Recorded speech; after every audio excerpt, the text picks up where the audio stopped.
여러분에게 돈은 무엇입니까?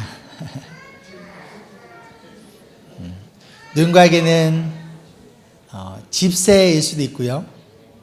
누군가에게는 학비일 수도 있고요. 우리 10시 예배 때 한 성도님은 자존심 이라고 얘기하신 분도 있고 자존감이라고 얘기하신 분도 있었어요. 한 성도님은요 이렇게 얘기했어요. 그냥 통장에 잠깐 들어왔다가 빠져나가는 숫자일 뿐이다.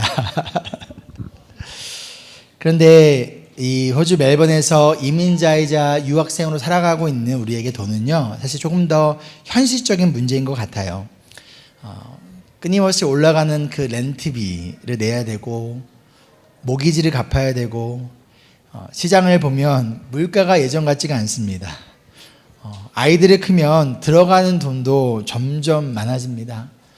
저희 아들이 먹는 것을 보면 왜 이렇게 많이 먹나라는 생각이 듭니다. 또는 누군가는요 나의 부모님을 재정적으로 서포트해야 되는 사람도 있고요. 갑자기 무슨 일이 생길지 모르는 상황을 미리 대비해서 어느 정도는 내가 세이빙을 해놔야 마음이 놓이기도 합니다. 무엇보다도요 이민을 와서 처음부터 다시 시작한 분들이 계세요. 한국에서 하던 일은 있었는데 여기 와서는요 그 경력이 인정받지 못하기도 하고요. 또한 영어 때문에 내가 원하는 일보다 당장 할 수 있는 일을 선택해야 할 수밖에 없는 분들도 있습니다. 너무 힘들고 지치지만 가족이 있으니까 그냥 힘들다고 그만둘 수 없는 사람들도 있어요. 그래서 이렇게 살다 보면요 돈을 우리가 쉽게 생각할 수는 없습니다. 그래서 우리 마음 가운데 돈에 대한 단순한 욕심만 있는 것이 아니라 사실 두려움이 더 클 때가 많이 있어요. 여러분들 중에서 내가 빌리어네어가 되고 싶은 분 계십니까? 한번 손 들어 보십시오. 계시구나. 있네요. 내가 그래도 4분 드셨어요. 그럼 나머지 분들은 내가 빌리어네어를 꿈꾸기보다는 혹시 이게 부족하면 어떡하지? 내가 갑자기 직장을 잃어버리면 어떡하지? 아이들에게 필요한 것을 내가 해주지 못하면 어떡하지 등 어떤 욕심과 욕망보다는 두려움이 우리 마음을 사로잡는 분들이 사실 더 많이 있습니다. 그래서 더 벌고 싶어요. 가능하다면 조금 더 모아두고 싶어요. 조금 더 안정적인 미래를 준비하고 싶습니다. 그리고 저는 그것 자체가 지금 잘못이라고 말씀드리는 거 아니에요. 성경은요 우리 보고 아무 생각 없이 살아라, 가족을 책임지는 거 중요하지 않다, 저축도 하지 말아라 라고 말씀하지 않아요. 지혜롭게 재정을 관리하는 것도 우리에게 굉장히 필요하고 중요한 일입니다. 그런데 우리가 한번 잘 들어봐야 될 것이 하나가 있어요.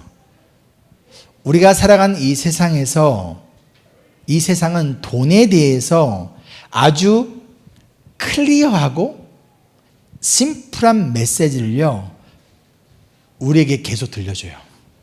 그게 뭔지 아십니까? 돈이 곧 안전이다. 돈이 곧 너의 자존심이다. 너의 통장 잔고가 너의 가치다 라는 이러한 메시지가 영화를 통하여, 드라마를 통하여, 음악을 통하여, 주변에 있는 사람들과 SNS 등등 끊임없이 우리를 세뇌시키는 그러한 세상 속에서 우리가 살아가고 있다는 거예요. 그런데 동시에 돈은요 단 한 번도 우리에게 이만큼 벌었으니까 이제 충분해 라고 말하지 않습니다. 늘 언제나 조금 더, 지금보다 조금 더, 여전히 부족하다라고 우리에게 이야기하고 있다는 거예요. 그리고 바로 그 지점에서 오늘 예수님께서 말씀을 통해 우리의 마음 가운데 들어오고 계세요. 돈을 얼마나 벌고 있는지보다 돈이 내 마음에서 어떠한 자리를 차지하고 있는가를 우리에게 물어보고 계십니다. 우리 오늘 말씀 첫 번째 본문입니다. 마태복음 6장 21절 함께 읽겠습니다. 시작. 너의 보물이 있는 곳에 너의 마음도 있을 것이다. 너의 보물이 있는 곳에, 너의 물질이 있는 곳에 뭐가 있을 것이다? 너의 마음이 있을 것이다 라고 말씀하시고 24절에 이렇게 얘기하세요. 함께 읽겠습니다. 아무도 두 주인을 섬기지 못한다. 한쪽을 미워하고 다른 쪽을 사랑하거나 한쪽을 중히 여기고 다른 쪽을 업신 여길 것이다. 너희는 하나님과 재물을 아울러 섬길 수 없다. 저는 이 말씀이 굉장히 좀 마음을 단순히 좀 무겁다라는 느낌보다도 참 짠하다 이런 마음이 들어요. 왠지 아세요? 하나님이 지금 스스로 인정하고 계신 거예요. 뭘 인정하고 계시냐? 돈은 그냥 물건이야. 돈은 그냥 종이야. 돈은 하나의 도구야 라고 말씀하신 것이 아니라 하나님과 경쟁할 수 있는 주인으로 이야기하고 있다는 거예요. 그게 지금 우리의 하나님이 창조하신 인간의 현실임을 하나님은요 지금 인정하고 계신 거예요. 야, 어떻게 돈 따위에가 아니라 어떻게 돈 따위에 하나님을 경쟁시킵니까? 그렇죠? 마음이 짠하지 않습니까? 근데 그게 우리의 현실이라는 거예요. 그게 지금 우리의 모습이라는 것이죠. 그렇다면 우리가 스스로에게 던져야 할 질문은 이거예요. 지금 내 통장에 얼마가 있느냐? 내가 지금 얼마를 벌고 있느냐가 아니라 그럼 이 통장의 주인은 누구냐? 하나님과 경쟁하는 돈이냐? 아니면 이 세상의 창조주 되시고 나를 사랑하시고 나의 죽기까지 사랑하신 하나님 아버지가 이 통장의 주인인가? 내가 얼마를 현재 벌고 있느냐가 중요한 것이 아니라 내가 벌고 있는 이 돈의 진짜 주인이 과연 누구냐라고 질문하고 있다라는 것이죠. 그런데 여러분, 예수님이 이 하나님과 재물을 함께 섬길 수 없다. 너희는 두 주인을 섬길 수 없다라고 이 말씀을 24절 말씀을 하시기 전에 먼저 뭐라고 말씀하시냐? 19절부터 20절 우리 한번 같이 읽어보겠습니다. 너희는 자기를 위하여 보물을 땅에다가 쌓아두지 말아라. 땅에서는 좀이 먹고 녹이 슬어서 망가지며 도둑들이 들고 들어와서 훔쳐간다. 그러므로 너희를 위하여 보물을 하늘에 쌓아두어라. 거기에는 좀이 먹고 녹이 슬어서 망가지는 일이 없고 도둑들이 뚫고 들어와서 훔쳐가지도 못한다. 여러분, 이 말씀 세 말씀들 연결되십니까? 너의 마음이 있는 곳에, 보물이 있는 곳에 마음이 있다. 마음에 대해서 말씀하시고 나서 그 마음이 어디에 있는지를 어떻게 알 수 있느냐? 이 보물을, 즉 재물을 어디에 쌓아두고 있느냐? 땅에 쌓아두느냐? 아니면 하늘을 위하여, 즉 하나님 나라를 위하여서 이것을 사용하고 있느냐? 그리고 내가 정말로 하나님이 나의 주인인가 물질이 나의 주인인가를 무엇을 통해서 알 수 있다는 거예요. 내가 나에게 허락하신 물질을, 돈을 무엇을 위하여 어디에 쌓아두고 있는가를 통하여 점검해 볼 수 있다는 거예요. 이 말씀을 우리가 오해하면 안 되는 것이 무엇이냐? 예수님은 지금 저축하지 말라라고 말하는 것이 아니에요. 그리스도인들은 집을 사면 안 된다 이 얘기를 하는 것도 아니고요. 어떻게 하나님의 공급하심을 믿고 의지해야지 어떻게 은퇴 준비를 해? 지금 이런 말씀을 하는 것도 아니에요. 문제는 내가 그것을 준비하느냐 안 하느냐, 그것을 가지고 있느냐 없느냐의 문제를 말씀하신 것이 아니라 진짜 내가 무엇을 믿고 있느냐, 내 인생의 주인이 누구 있느냐, 정말 나의 인생을, 나의 안정과 평안과 나의 인생을 개런티하는 게 과연 무엇이냐를, 즉 우리의 마음의 로드십을 지금 점검하라라고 말씀하고 있다는 거예요. 그럼 돈이 참 신기한 것 같아요. 처음에는 내가 돈을 벌어요. 내가 돈을 관리하고요. 내가 돈을 사용합니다. 근데 어느 순간 이게 반대가 되어버려요. 내가 돈을 움직이는 것이 아니라 돈이 나를 움직여요. 무엇인가를 결정할 때도 제일 먼저 뭐가 생각나요? 돈이 생각나요. 내가 이런 지출을 하면 앞으로 어떻게 될까? 어려운 저 사람을 도와주면 내가 남는 게 줄어들 텐데, 조금만 더 안정되면 그때 하나님을 섬기자. 돈은 말을 못하는데요, 말 못하는 돈이 잠깐만 우리에게 말을 걸어와요. 그런데 돈이 곧 안전이라고 믿기 시작하면 우리는 돈을 사용하는 것이 아니라 돈에 매달리게 돼요. 돈을 지배하고 다스리는 자가 아니라 돈의 다스림을 받는, 즉 돈이 우리의 주인이 되어 버린다라는 거예요. 여러분, 자존심 상하지 않습니까? 돈은 우리의 많은 문제를 해결해 줄 수 있습니다. 그래서 돈은 필요합니다. 하지만 돈이 해결해 줄 수 없는 것까지 돈에게 맡기기 시작하면 문제가 생겨요. 정말 돈이 우리의 안전과 미래, 우리의 건강과 생명, 여러분 가정의 행복을 돈이 정말 책임져 줄 수 있을 것이라고 기대하고 있습니까? 그런데 돈은 절대 그 무게를 감당하지 못해요. 돈은 잠깐의 편안함은 약속하지만 동시에 우리를 평생토록 불안하게 만드는 것도요, 여러분 돈일 수 있습니다. 그래서 예수님께서는 이렇게 말씀하신 거예요. 아무도 두 주인을 섬기지 못한다. 근데 예수님은요, 그리고 너희는 하나님과 재물을 아울러 섬길 수 없다라고 말씀하세요. 여기서 예수님이요, 하나님을 믿는 사람은 부자 될 생각하지 마. 하나님을 믿는 사람은 돈을 가지고 있으면 안 돼 라고 말씀하는 게 아니에요. 하나님과 돈을 함께 가질 수 없다라고 말씀하지 않으세요. 대신 뭐 할 수 없다는 거예요? 함께 섬길 수 없다라는 거예요.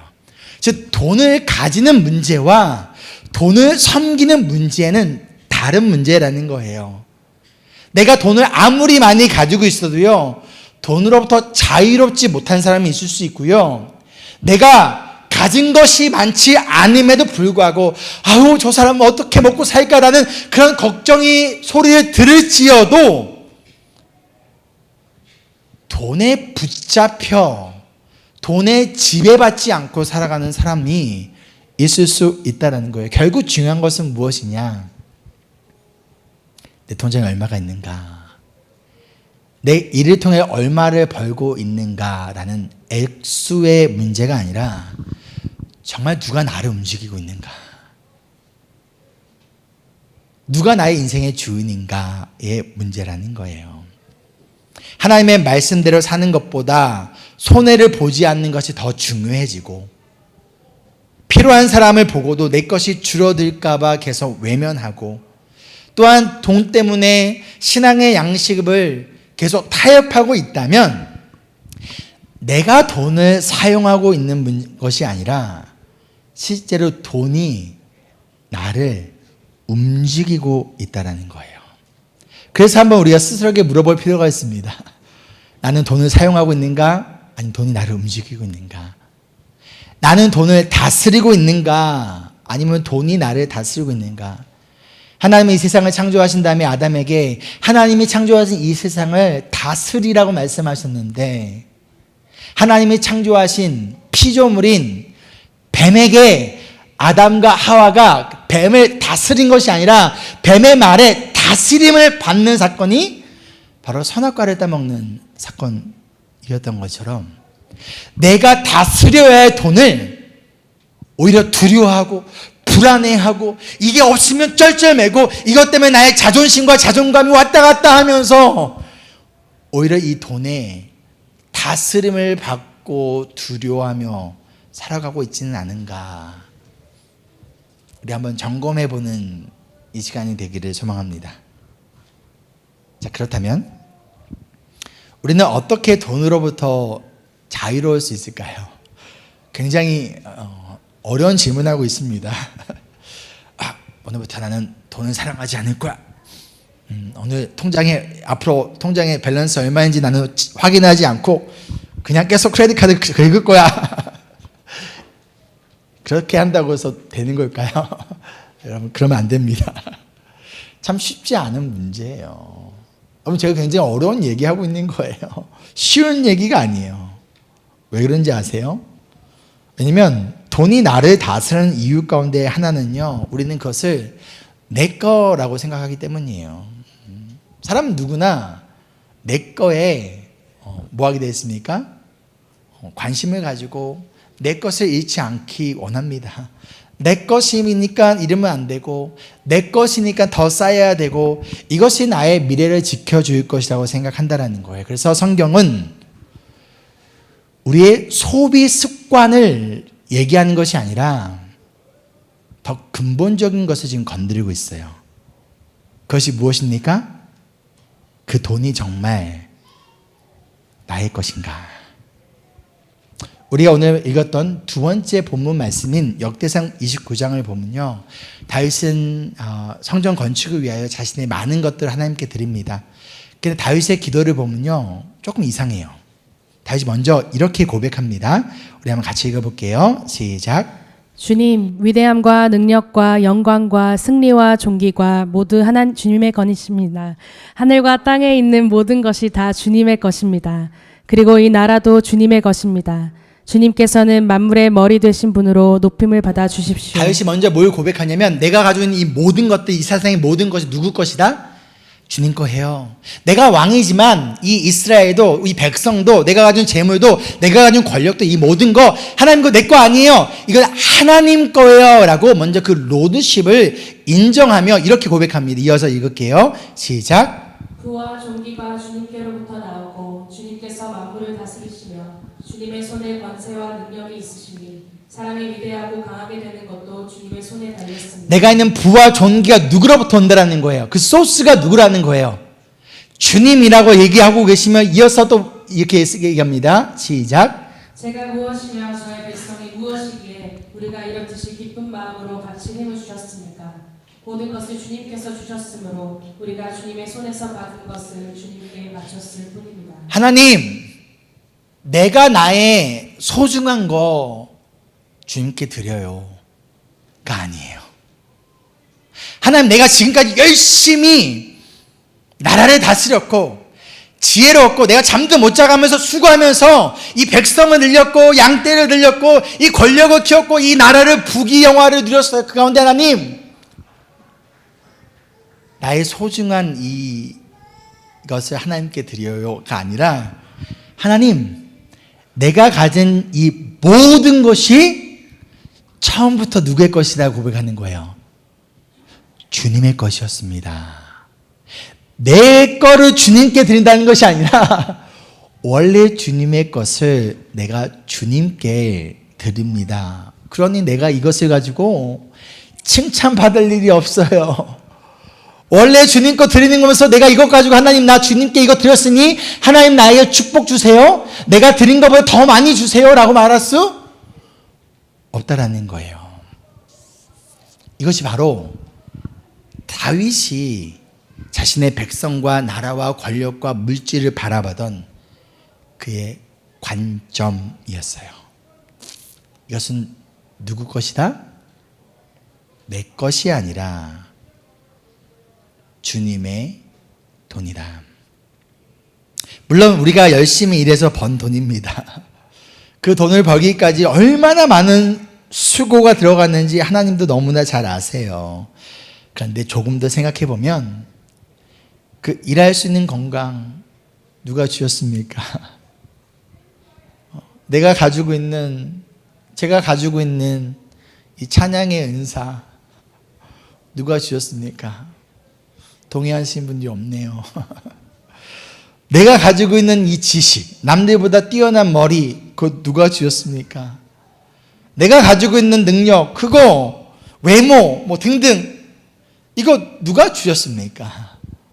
내가 인생의 삶을 찾아오면서 만났던 수많은 좋았던 기회들, 누구를 만나고 어떤 나라에 살게 되고 어떤 부모님 안에서 태어나게 되고 등등, 그 가운데 어떤 기회의 문이 열렸고, 이 모든 것들은요 우리가 통제하는 것이 아니라는 거예요.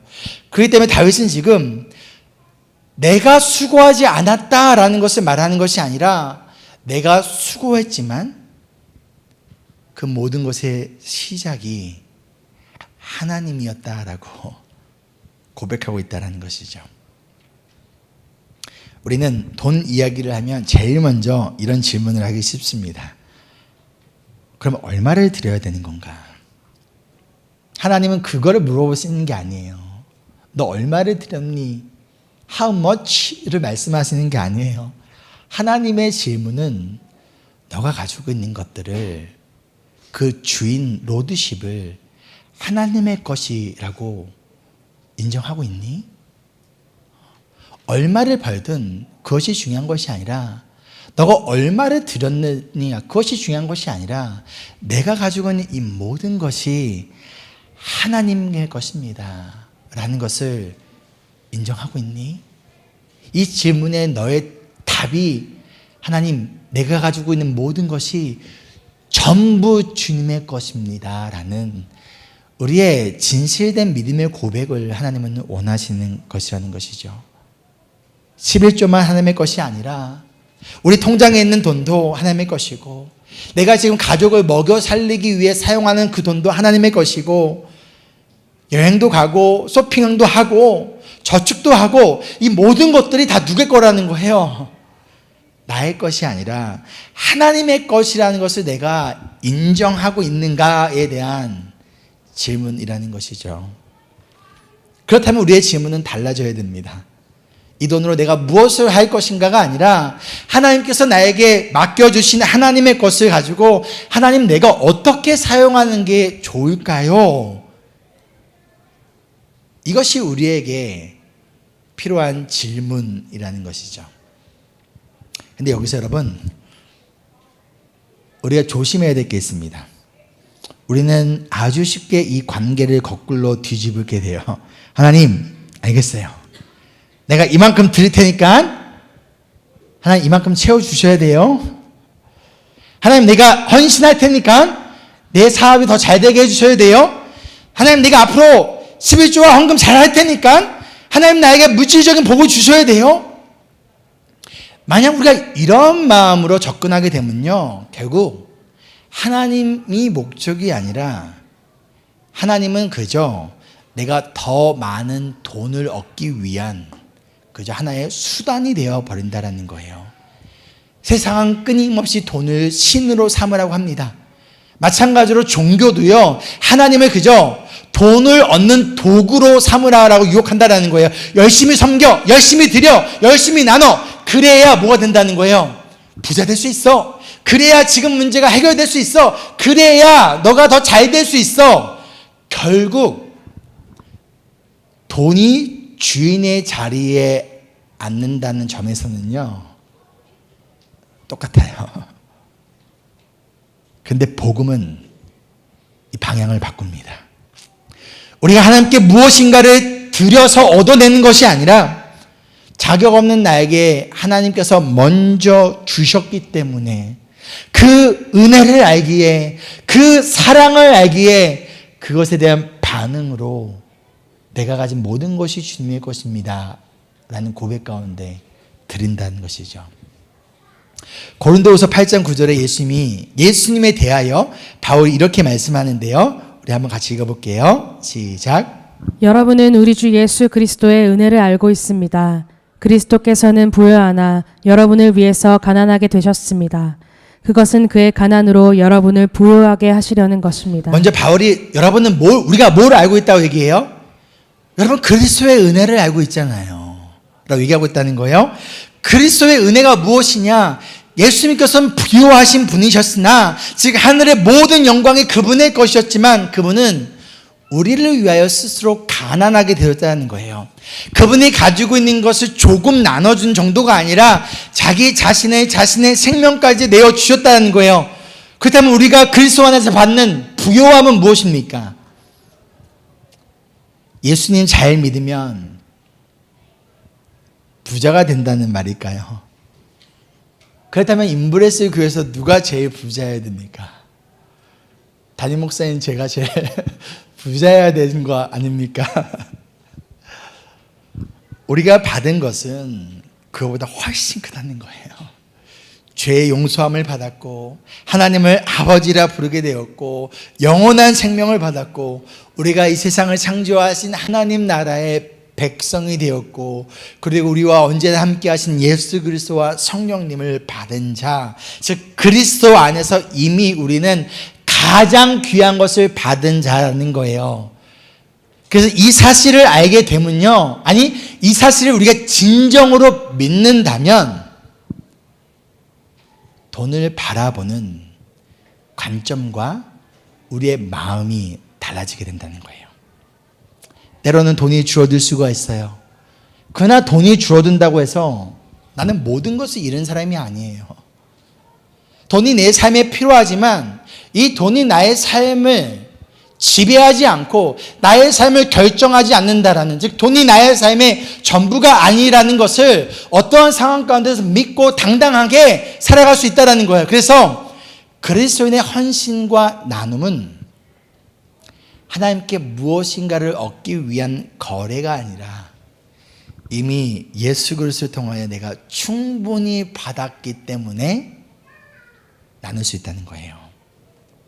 하나님께 받으려고 드리는 것이 아니라 먼저 받았기 때문에 움켜졌던 나의 손을 그 은혜와 사랑 앞에서 이 손을 펼칠 수 있다는 것이죠. 자, 그렇다면 이 말씀대로 일을 하며 돈을 벌며 살아간다는 것이 우리의 실제 생활에서는 어떠한 모습일까? 자, 여러분하고 세 가지를 나눌 거예요. 첫 번째, 우리 함께 같이 읽겠습니다. 시작. 먼저 하나님이 주신 것을 잘 사용해야 합니다. 먼저 지금 하나님이 나에게 허락하신 것들이 있습니다. 그거 잘 사용해야 돼요. 여러분, 가족에게 필요한 것을 공급해야 됩니다. 디모데전서 말씀을 보면 나의 가족을 돌보지 않으면서 다른 사람을 돌보는 자는 악한 자라고 얘기를 해요. 그렇기 때문에 내 가족을 여러분 필요한 것을 공급해야 돼요. 먹을 것을 먹여야 되고요. 교육도 시켜야 되고요. 입혀야 되고요. 때로는 가족과 함께 여행도 가야 되고요. 때로는 필요하다면 좋은 것들을 누리는 것이 잘못된 일이 아니에요. 하나님께서 나에게 주신 것을 감사하면서 이것을 누리는 것도요, 청지기로서의 올바른 삶의 모습이에요. 여러분 누리십시오. 근데 문제는 뭐냐? 거기서 멈추는 거예요. 두 번째 우리에게 필요한 게 뭐예요?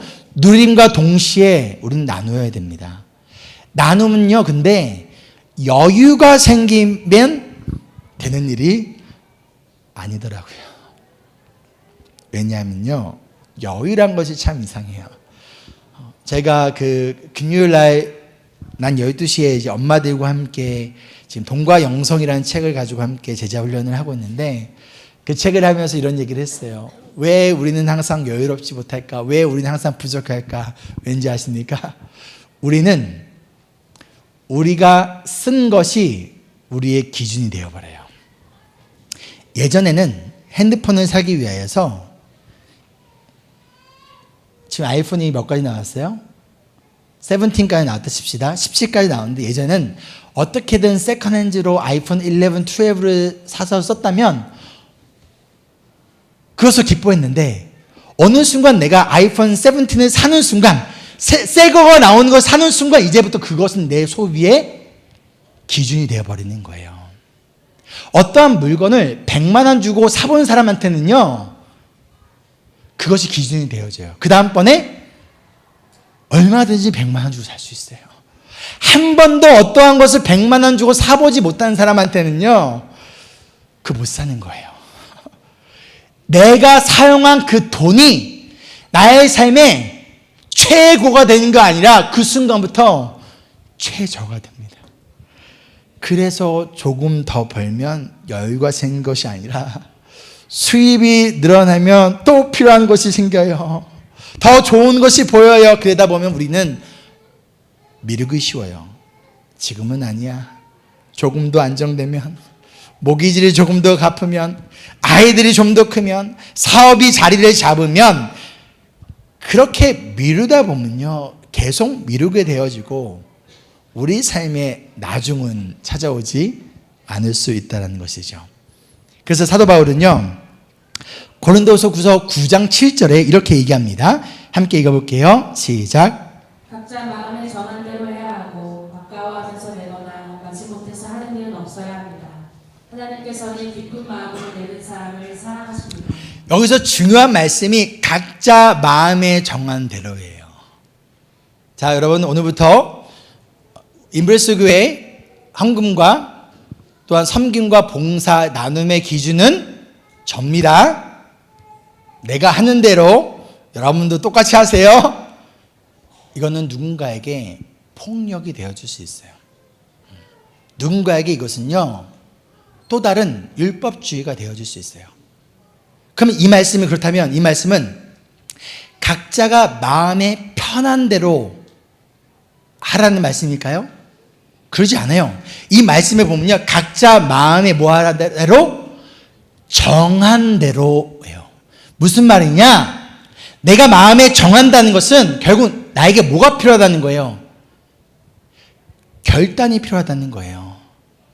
마음이 내킬 때만 형편이 좋아진 다음에 하는 것만이 아니라 형편이 어떻든 내 감정이 어떻든 마음이 어떻든 그럼에도 불구하고 나는 뭐한다? 가장 먼저 내가 마음을 정한다는 거예요. 하나님 앞에 내가 결단한다는 거예요. 하나님 나에게 주어진 이 재정을 가지고 내가 어떻게 하나님께 드릴 것인가, 내가 어떻게 이웃을 사랑하기 위하여서, 힘들고 어려운 사람들을 위하여서, 선교지를 위하여서, 교회를 위하여서, 먹고 없는 홈리스들을 위하여서 내가 어떻게 할 것인가를 먼저 내가 마음을 정하고 그 다음에 뭐 한다는 거예요? 나머지를 사용해 간다라는 거예요.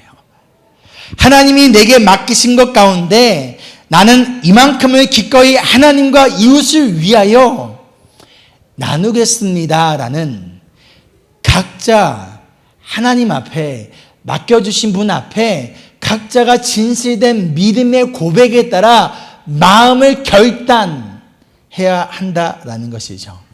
즉 우리에게 중요한 것은요, 얼마를 드느냐라는 액수의 문제가 전혀 아닙니다. 하나님이 우리에게 원하시는 것은요, 우리의 마음의 방향을 정했는가. 여러분, 회개라는 말 의미 이해하시죠? 우리 제자훈련 때 많이 했죠. 회개는 뭐예요? 여기를 보고 가던 길을 어떻게 하는 거예요? 돌이키는 거예요. 그렇죠? 회가 뭐예요? 뉘우칠 회, 돌이킬 개예요. 아, 뉘우쳤어. 이렇게 살면 안 되지 하고 뉘우쳤어. 근데 돌이키지 않아. 그럼 뭐 한 거라고 했죠? 회만 한 거예요. 회만 한 거. 그건 회개한 게 아니에요. 회개는 깨달았으면 뭐 하는 거예요? 돌이키는 거예요. 이게 회개의 언어적인 의미예요. 돌이켜서 예전에는 세상을 바라보고 예전에는 다른 것을 바라보고 살았던 나의 시선을, 나의 마음을 이제는 돌이켜서 하나님을 바라보며 그 가운데서 시간은 걸릴 수 있어요. 스피드는 다 달라요. 누군가는 이 가운데서 이렇게 갈 수 있는 사람도 있어요.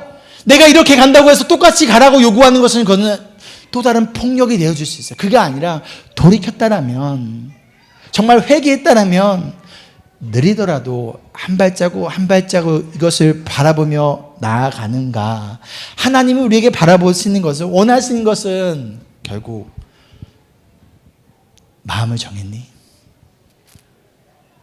어떻게 살지, 너의 시간을 어떻게 드릴지, 너의 재정을 어떻게 사용할지, 이게 나의 것이라는 것을 인정하며 어떻게 이것을 가지고 살아갈지 마음을 정했니? 그 마음의 방향을 지금 묻고 계시다라는 거예요. 근데 하나님은요, 복음의 은혜는요, 감사해요. 율법은요, 무조건 정한 대로 하는 거예요. 근데 오늘 말씀에 이어서 뭐라고 해야 합니까? 아까우면서 내거나 마지못해서 하는 일이 없어요. 하나님은 기쁜 마음으로 내는 사람을 사랑하신다. 하나님은 우리가 하나님의 사랑과 그 은혜를 알고 그 마음 가운데 우리가 스스로 억지로가 아니라 스스로 그 은혜에 대한 반응 가운데 그 주권을 하나님께 내어드리며 우리가 마음을 정하기를 원하신다는 거예요. 그리고 하나님은 기다려주세요. 기다려주시는 그런 하나님이시라는 거예요. 결국 성경이 말하는 나눔은요, 여러분 두 가지가 같이 있어야 됩니다. 결단은 있지만 억지는 없어야 됩니다. 결단하십시오. 근데 그 결단이 억지가 되어서는 안 돼요. 여러분의 기쁨이 되어야 됩니다. 두 번째, 계획은 있지만 거래는 없는 거예요. 하나님, 내가 이렇게 했으니 이렇게 해주세요 라는 거래가 있어서는 안 된다는 거예요.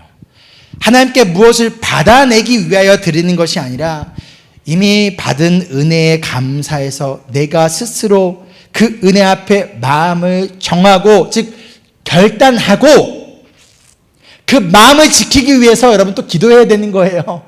그 마음을 지키기 위해서, 결단한 것을 지키며 나아가기 위해서 기도하고 발버둥 쳐야 돼요.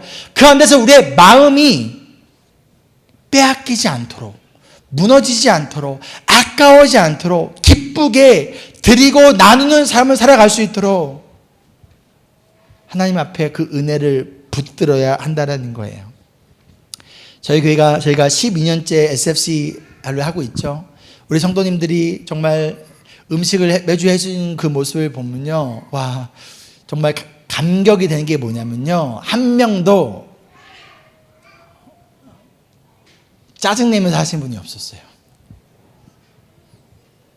제가 보기에 짜증내다가 내가 딱 들어가면 막 웃는 건지 모르겠지만 정말 기뻐하면서 그 키친 안에서 음식 준비하면서 하하하 막 웃는 소리가 들려요. 그리고 음식이 모자른 날은 속상해하고, 음식이 남으면 오늘 왜 이렇게 적게 왔지, 더 많이 드려야 되는데, 오늘은 막 고기가 부족한 것 같으면 다음에는 고기를 더 해야겠다. 누가 시켜서가 아니라 기쁨으로 자발적으로 그것을 나누고 있어요. 그런데 저희가 SFC를 스트리트 패밀리 차프를 시작하면서 결단한 게 있었어요. 그게 뭔지 아세요? 두 가지예요. 첫 번째가 뭐냐면, 이건 예배 공동체다. 저희가 한참 사역 초창기에 이것이 조금 알려져서 멜번 시티 카운슬에서 제안을 받았어요. 먼저 연락이 와서 너희가 이것을 하고 있다가 들었는데, 이런 어떻게 보면 나눔이고 도시를 도와주는 역할이잖아요. 그래서 그 펀드가 있다고, 펀드를 지원해 주고 필요하다면 정부 기관에 있는 건물 공간도 쓸 수 있게 해주겠다는 거예요. 할렐루야, 하나님 기도 응답하셨네 라고 해서 그것을 진행을 하는 과정 가운데 시티 카운슬 담당자가 연락이 온 거예요.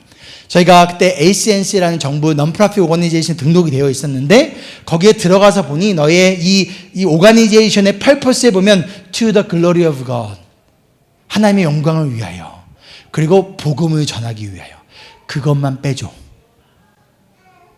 그래서 저희가 팀 미팅을 했어요. 이거 빼면 해준다는데 어떻게 할까? 근데 전부 다 그러면 안 하죠. 그러면 안 봐도 돼요. 그래서 저희는 그걸 거절을 하고 지금까지 온 거예요.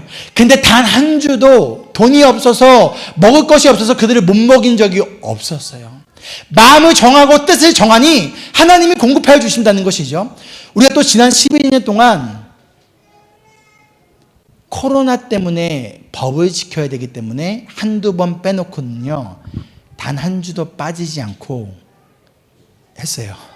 우리 캠프가, 정교회 캠프 가잖아요. 그러면요, 저랑 소연도 전도사님 바빠요. 뭐 바쁜지 아세요? 우리 성도들이 다 가야 되잖아요. 그러면 다른 교회 연락하고, 누가 와서 이거 해줄 수 없냐? 그러면서 우리가 마음에 갈등이 있어요.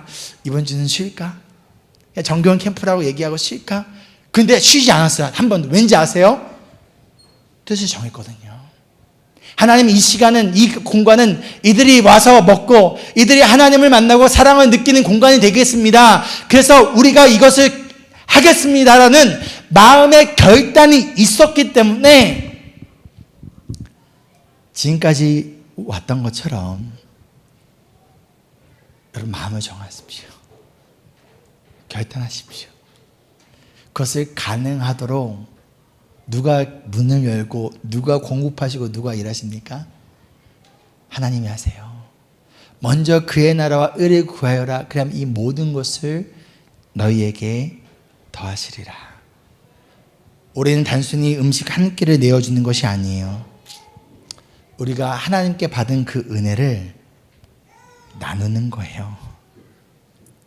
저는 그래서 나눔이, 우리가 돈에 지배받지 않고 돈을 다스리는 굉장히 실제적인 훈련이라고 생각합니다. 왜냐하면 이 돈을 내 손에서 놓는 순간, 이것을 어디에 쓰는 순간 사실 내 마음이 무엇을 믿는가를 드러나기 때문이에요. 그래서 예수님도 너의 보물이 있는 곳에 너의 마음이 있다라고 말씀하셨기 때문이에요. 때로는 이것을 드림을 통하여, 나눔을 통하여서 이게 없어도 괜찮을까? 그때 뭐가 필요한 거예요? 믿음이 필요한 거예요. 그래야 누구의 공급하심을 의지하게 되는 거예요? 하나님의 공급하심을 의지하게 되어진다라는 것이죠. 그렇기 때문에 여러분, 드림과 나눔은요, 나는 돈의 다스림을 받지 않겠어. 내가 하나님이 창조하신 만물의 영장인 인간이 하나님의 형상대로 만들어진 내가 감히 돈 따위에 지배받아 나는 지배받지 않겠다. 다스림 받지 않겠다. 내가 다스리겠다라는 것이죠. 그리고 마지막 세 번째로 우리가 꼭 배워야 될 것이 있습니다. 함께 읽어볼까요? 시작. 충분함을 배워야 합니다. 충분함을 배워야 됩니다. 여러분, 제가 예전에 성경 말씀 중에서 굉장히 싫어했던 말씀이 있어요. 여러분도 그런 말씀 있지 않으세요? 아, 이 말씀 진짜 짜증나. 왜 이렇게 말씀하셔? 그 말씀 중에 하나가 잠언 30장에 나오는 아굴의 기도예요. 이렇게 기도합니다. 읽어볼까요? 시작. 저를 가난하게도 부유하게도 하지 마시고 오직 저에게 필요한 양식만을 주십시오. 여러분, 짜증나지 않습니까? 뭐 필요한 만큼만 줘. 이왕 줄 거면 좀 더 여유 있게 넉넉하게 주지. 솔직히 필요한 만큼만 주세요 보다는 하나님, 나 이만큼 필요한데요, 이거보다 더 주세요. 하나님 가능하신 분이잖아요. 이렇게 기도하고 싶었던 저의 마음이 있어요. 우리 대부분이 여러분 그렇지 않습니까? 여러분이 만약 그렇다면 여러분 정상이에요. 그런데 여기서 오해하지 말아야 될 것은 결국 충분함이란 무엇인가. 내가 충분하기 때문에 이런 고백을 할 수 있는 건데, 그 충분함은 뭐냐? 내가 이를 악물고 참는 게 아니에요.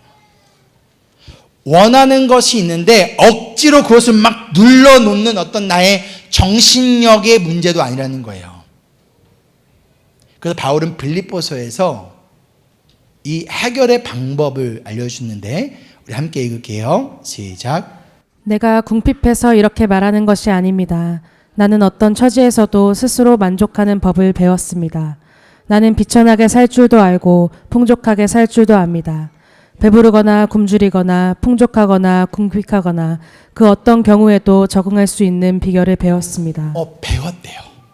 만족하는 법을, 그리고 적응할 수 있는 비결을 여러분 배웠대요. 부할 때도 그 상황 가운데, 궁핍할 때도 그 상황 가운데 나는 충분하다라는 그 만족의 비결을 배웠는데, 그 비결이 무엇이냐? 이어진 말씀 같이 읽어볼까요? 나에게 능력을 주신 분 안에서 나는 모든 것을 할 수 있습니다.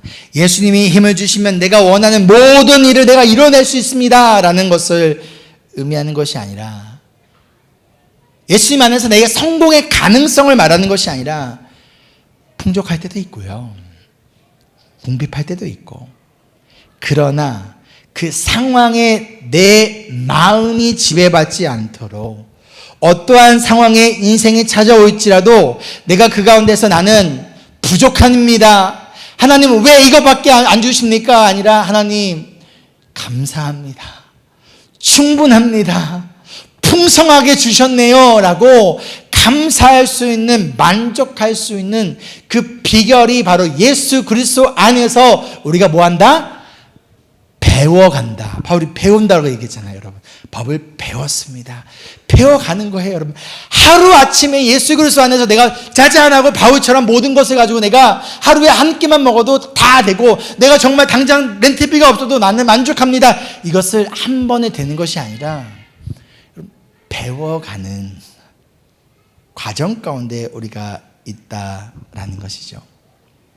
많이 있을 때도 내가 하나님을 잊지 않고, 부족하다고 해서 내가 하나님을 원망하지도 않고, 배부르다고 해서도 내가 돈의 주인이 되지 않고, 궁핍할 때도 돈 때문에 하나님의 선하심을 의심하지 않겠다라는 거예요. 그 비결이 어디에서 온다? 나의 의지가 아니라 나에게 능력 주시는 예수 그리스도 안에서, 잠언 30장에 아굴의 기도가 가능하다라는 것이죠. 이것이 바울이 배운 충분함 그리고 만족이었습니다. 결국 충분함과 만족은요, 내 의지에서 나오는 것이 아니에요. 그리스도가 나에게 충분한 분이시라는 사실을 조금씩 배워가는 거예요. 그리고 이것이 중요한 이유는요, 우리가 살아가고 있는 이 세상은요, 우리를 바라보며 충분하다고 얘기하지 않아요. 항상 뭐라고 얘기합니까? 부족해. 그걸로 되겠어? 부족해. 지금 살고 있는 집도요, 괜찮아요. 자꾸만 더 좋은 집이 눈에 들어와요. 다른 사람이 차를 바꾸면요, 갑자기 내 차가 갑자기 오래돼 보여요. 재용돈사님이 전기차를 바꿨어요. 갑자기 나 차 바꾼 지 얼마 안 됐는데, 3년밖에 안 됐는데, 기름값을 생각을 하고 내가 많이 타고 하니까 전기차를 바꿔야 되는 게 아닌가 말하면 스스로 뭐 하기 시작하는 거예요? 합리화를 시작하기 시작하면서 갑자기 그전에는 너무 좋게 느꼈던 내 차가 이제는 너무 오래됐네? 왜 이렇게 소리가 이상한데? 가만히 있으면 충분함은 저절로 배우는 게 아니라는 거예요.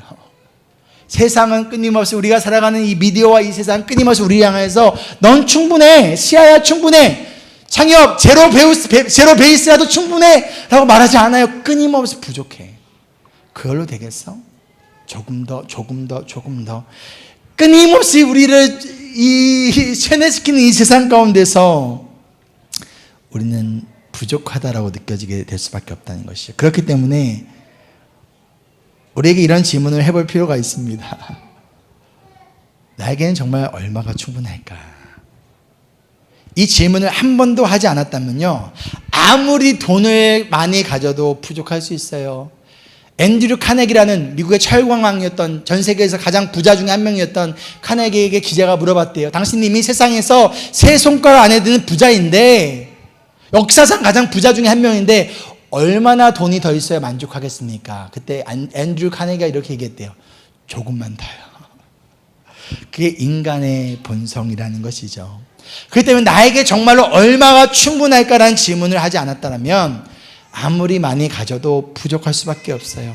그래서 여러분, 돈에 지배당하지 않고 돈을 다스리는 사람은요, 돈 많은 사람이 아닙니다. 어떤 사람일까요? 오히려 하나님, 지금 나에게 주신 이 정도면 충분합니다. 이 정도면 감사합니다 라고 고백할 수 있는 사람은요, 돈에 끌려다니지 않습니다. 살 수 있지만, 내가 가지고 있는 돈은 이거 살 수 있지만, 그것을 사는 게 죄는 아니지만 난 사는 것보다 안 사는 것을 선택할 수 있고요, 내가 조금 더 모을 수 있지만 그거를 누군가를 위하여 사용하는 데 쓸 수도 있고요, 더 벌 기회가 있지만 그것 때문에 내가 더 중요한 인생의 가치를 놓치지 않을 수 있다는 거예요. 돈에 다스림을 받는 것이 아니라 내가 돈을 다스리는 자로 살아갈 수 있다라는 것이죠. 결국 충분함과 만족은요, 지금 꿈이 없다는 뜻이 아닙니다. 충분함과 만족은요, 내가 앞으로 계획하지 않는다는 뜻도 아닙니다. 무계획을 얘기하는 것도 아니에요. 충분함과 만족은요, 열심히 살지 말라는 것도 아니에요. 충분함과 만족은 지금 내게 없는 것을 바라보며 사는 것이 아니라 하나님께서 오늘 내게 주신 것을 바라볼 수 있는 마음이라는 것이죠. 그리고 저와 여러분에게 이 마음이 가득하기를 소망하며 축복합니다. 아멘. 말씀을 정리할까요? 열심히 일을 하며 돈을 벌어가고 있는 우리에게 예수님은 오늘 말씀을 통해서 사실 아주 심플하고 단순한 질문을 하고 계세요. 누가 주인이니? That's it. 끝이에요. 누가 주인이니? 돈이 필요 없다라는 얘기 아니에요. 그리스도인은 가난해야 된다라는 것을 얘기하는 게 아니에요. 절대 복음은 우리에게 무소유를 말하지 않습니다. 그것은 절에서, 불교에서 얘기하는 거예요. 기독교는요, 우리에게 무소유를 말하는 것이 아니라 우리가 가지고 있는 소유의 주인이 누구인가, 그 로드십에 대해서 이야기하고 있다는 거예요. 열심히 벌어야 됩니다. 미래를 준비하세요. 가족을 책임지십시오. 이거 우리에게 중요한 사명입니다. 하지만 돈에게 주인의 자리를 내어주지 말라는 거예요. 어떻게 하나님과 돈이 경쟁하게 만듭니까? 이거 창피한 거예요. 얼마나 비참합니까? 어떻게 하나님이 돈과 경쟁하며, 얘들아, 두 주인을 섬기지 마. 돈과 주인을 경험해서 섬길 수 없어. 어떻게 하나님이 이런 말씀을 우리에게 하게 만듭니까? 그래서 이번 주 한번 여러분의 뱅크 스테이트먼트를 한번 열어보세요. 잔액이 얼마 있는지가 중요한 것이 아니라, 나는 지난 한 달 동안 어디에, 누구를 위하여, 무엇을 위해 사용했는가. 내 보물이 있는 곳에 마음이 있다고 했는데 내 마음은 진짜 어디에 가 있는가. 하나님과 돈을 겸하여 섬길 수 없다라고 했는데 내 진짜의 인생의 주인은 누구신가. 아주 깔끔하게, 아주 클리어하게, 아주 정직하게 보여주는 것이 무엇입니까? 우리의 뱅크 스테이트먼트예요. 은행 내역서라는 것이죠. 그리고 그것을 보면서 여러분 한번 스스로에게 질문 한번 해보세요. 나는 지금 무엇에는 너무나 쉽게 쓰고 있으면서도 무엇은 유난히 아까워하고 있지? 나는 지혜롭게 준비하고 있는 건가? 아니면 두려워서, 불안해서 계속 쌓아가고 있는 건가? 내가 가진 돈이 정말 하나님과 다른 사람을 위하여 이것이 흘러가고 있는가? 그 가운데 여러분 한 가지 더 물어보셨으면 좋겠어요. 그렇다면 나에게는 얼마가 충분한 것인가? 이 질문에 사람마다 해야 될 순종은 다릅니다. 장청렴이 해야 될 순종과 이 호세 성도님이 해야 될 순종은 다른 거예요. 지금 이 순간 이 질문 앞에 누군가에게 있어서는요, 불필요한 소비 하나를 줄여야 되는 게 순종일 수 있습니다. 누군가에게는요, 하나님과 다른 사람을 위하여 작지만 나누는 것을 시작하는 것이 순종일 수 있습니다. 누군가에게는요, 한 가지가 아니라 더 드리고 더 나누는 것이 지금 이 말씀에 대한 순종일 수 있다는 거예요. 그리고 한 가지 더 질문했으면 좋겠어요. 나는 정말 돈을 누구의 것으로 여기며 살아왔는가? 여러분, 다윗의 고백 멋있지 않습니까? 하나님, 나의 것을 하나님께 드렸습니다 가 아니라는 거예요. 하나님, 나 이만큼 벌었어요, 이만큼 있어요.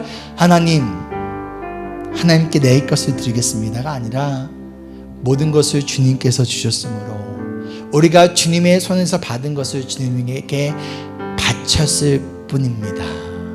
하나님께 더 이상 나의 드림과 나눔과 섬김을 통하여 하나님께 요구하고 기대할 것 없다라는 거예요. 이 고백이 바로 다윗이 돈을 바라봤던, 아니 자신의 인생을 해석했던 복음적인 관점이자 그의 삶의 태도였다라는 거예요. 우리가 이러한 태도와 이러한 관점을 가질 때 소비하는 방식이 달라집니다. 저축하세요. 그러나 저축의 이유도 달라집니다. 나누는 마음도 달라집니다. 돈이 많든 적든 나는 더 이상 돈 때문에 끌려다니지 않습니다. 하나님께 주신 자유함 가운데 돈에 지배받는 자가 아니라 돈을 다스리는 자로서 살아갈 수 있다는 것이죠. 사랑하는 인브레스 여러분, 저와 여러분이 이렇게 살아갈 수 있으면 좋겠습니다. 열심히 일하고 지혜롭게 준비하면서도 필요한 곳에는 기꺼이 나의 손을 펼 수 있는 사람, 그리고 계속 더 많이 가져야 괜찮다라고 말하는 이 세상 속에서 우리가 하나님의 자녀로서, 하나님의 백성으로서, 예수님의 제자로서 우리가 당당하게 이렇게 고백했으면 좋겠어요. 모든 것을 주님, 이렇게 고백했으면 좋겠어요. 함께 고백할까요? 시작. 하나님, 지금 나에게 주신 것도 충분합니다. 하나님, 나에게 이것을 주셔서 감사합니다. 사랑하는 여러분, 돈은 우리의 주인이 아닙니다. 우리에게 모든 것을 맡겨주시고 마침내 우리를 위하여 하나뿐인 아들 예수 그리스도까지 아껴없이 내어주신 하나님이 우리의 인생의 주인이세요. 그 하나님을 믿으며 하나님이 나에게 현재 맡겨주신 것을 적든 많든 감사히 누리고 지혜롭게 사용하고 기꺼이 나누는 신실한 청지기로 살아가는 저와 여러분이 되기를 소망하며 축복합니다.